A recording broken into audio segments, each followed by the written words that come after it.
Have you ever felt like you are working incredibly hard at English, but you just aren't seeing the results?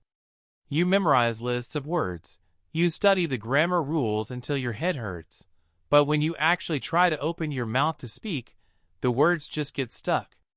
It's frustrating, right? You might look at other people and wonder how they do it. Well, the truth is, successful language learners aren't smarter than you. They just do things a little differently. Today, I'm going to fast-track your journey. I'm going to share the absolute best strategies I've discovered over 20 years of learning and teaching languages, so you can finally become the confident speaker you deserve to be. Hello and welcome. I am so glad you are here. Over the last 2 decades, I have spent a lot of time learning languages myself. I've had some big successes with languages like French and Spanish, where I can speak comfortably and confidently. But I also have to be honest with you, I've had some failures too. I tried learning a few other languages where I just didn't get very far. This got me thinking. Why did I succeed with some and fail with others? What was the secret? Was it the books I used? Was it the teacher? Or was it something I was doing? I realized there is a pattern. There are specific things that work, and things that definitely do not work. So, I have combined a bit of scientific research with my own real-life experience to give you a roadmap. In this video, we are going to walk through 5 essential steps, plus a very special bonus tip at the end that will change the way you approach English. If you follow these steps, you won't just be studying, you will be speaking. Step 1. Laser focus. Let's start with rule number 1. You must be focused. Think about a racehorse. When a horse is racing, the jockey puts these things called blinkers on the horse's eyes. This blocks their side vision, so they can only see what is right in front of them, the finish line. They don't look at the crowd. They don't look at the other horses. They are purely focused. To learn English, you need to put your blinkers on. We live in a world full of distractions. It is so easy to say, "I'll study tomorrow," or "I'm too tired today." I learned this lesson the hard way. I remember once living abroad and trying to pick up the local language. For the first few weeks, I was doing great. But then life happened. I got busy with work, I had errands to run, and I started skipping my study time. I kept telling myself, "I just don't have time right now." But that was a lie. The biggest lesson I want you to learn today is this: stop saying, "I don't have time." Because what you are really saying is, "This is not a priority for me." We all have the same 24 hours in a day. If you don't do your English practice, you are choosing to do something else, maybe scrolling on your phone or watching TV. And that is fine, but it is a choice. So to be successful, you have to be honest. Put your blinkers on, remove the distractions, and make English a priority that you choose to do every single day. Step 2. The power of persistence. Number 2 is a beautiful word: persistence. This means you keep going, no matter what. I always tell my students that learning English is not a sprint, it is a marathon. You cannot run at full speed for a week and expect to be finished. You have to pace yourself for a long journey. Now, if you go on social media, you will see a lot of crazy promises. You might see a video titled, "How to Speak English Fluently in Just 3 Months" or "Master English in 7 Days." Please, do not believe these shortcuts. As content creators, people often use catchy titles just to get clicks. But the reality of education is different. Real fluency takes time. If you look at the official guidelines for language learning, moving from an intermediate level to an advanced level takes hundreds of hours of guided study. It doesn't happen overnight. It usually takes months of consistent work to truly jump up a level. So, if you feel like you aren't improving fast enough, don't quit. That is normal. You have to be persistent. The trick to staying persistent is to actually enjoy what you are doing. If you hate your textbook, throw it away and find one you like. If you enjoy the process, you will keep running that marathon until you cross the finish line. Step 3. Finding your motivation mojo. Moving on to step number 3. You need to find your mojo. By mojo, I mean your deep motivation.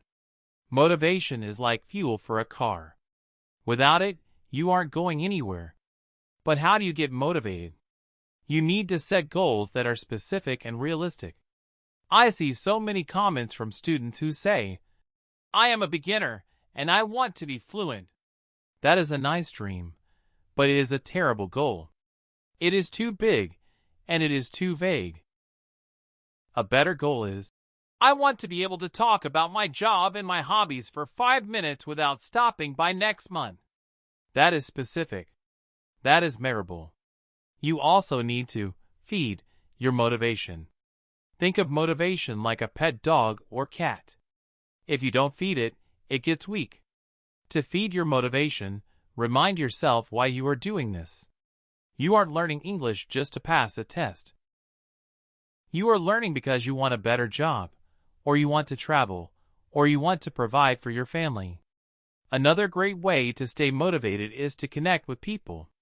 When I was learning Spanish, I tried to do it alone for a long time. It was lonely and boring. But the moment I joined a class and started making friends, my motivation skyrocketed. We were all in the same boat, helping each other.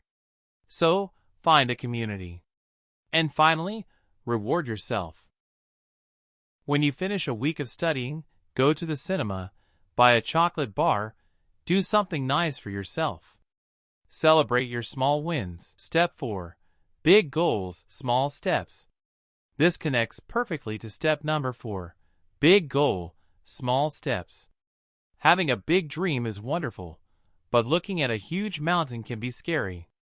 If you stand at the bottom of a mountain and look all the way to the top, you might think, "I can never climb that." But if you look down at your feet and just focus on taking the next 10 steps, it feels easy. When I moved to a country where the language was incredibly difficult, I knew I wanted to be fluent one day. But if I focused on that huge goal, I would have been overwhelmed. So I broke it down. My goal for the first year was just to talk to my friends and family. That's it. My goal for the second year was to handle daily tasks, like shopping or going to the bank. My goal for the third year was to work in that language. Because I broke it down, I could focus on the now. I wasn't worrying about how hard it would be in the future. I was just focusing on learning the simple phrases I needed for today. So, take your big English goal and slice it into small pieces. What are you going to achieve this week? Focus on that, and you will stop feeling overwhelmed. Step 5. Practice versus study. Number 5 is where most people fail. You must practice, not just study. There is a huge difference. Studying is passive. It's reading a book, highlighting words, or listening to a lecture. I made this mistake with French in high school. I studied for 10 years. I knew all the grammar rules. I could read literature. But I couldn't order a coffee. I couldn't speak. Why? Because I never practiced. Practice is active. It means using the language. You have to open your mouth. Even if you are alone in your room watching a video, pause it and repeat what you hear. Speak out loud. Write comments on YouTube videos in English. Find a speaking partner online. The internet is the real world now. You don't need to travel to England or America to practice. You can do it right from your phone. But you must shift your mindset from gathering information to using skills. Think in English as much as you can, and use what you learn immediately. The bonus tip, review. And now, for the bonus tip. I promised you 5, but I'm giving you a 6th one because this is the glue that holds everything together. You must review. There is a famous concept called the forgetting curve. It shows that if you learn something new today, you will forget about 70% of it by tomorrow if you don't review it. That is scary, right? All that hard work, gone in 24 hours. But if you review it the next day, and then again a few days later, you interrupt that forgetting process. This is often called spaced repetition. You don't need fancy software to do this. Here is a simple method. If you study a topic today, maybe take some notes. Tomorrow, look at those notes for just 5 minutes.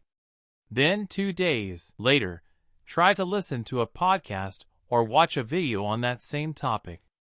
This recycles the vocabulary in your brain. By constantly bringing the information back to the front of your mind, you move it from short-term memory to long-term memory. It's simple, but it is effective. Conclusion and CTA. So there you have it. Be focused, be persistent, find your motivation, take small steps, practice actively, and review often. These are the keys that unlock languages for me, and I know they will do the same for you. Thank you so much for spending this time with me today. If you found these tips helpful, please do me a huge favor. Hit the like button and subscribe to the channel. It really helps us grow. This is 10-Minute English Academy, and I can't wait to see you in the next video. Keep practicing, and I'll see you soon.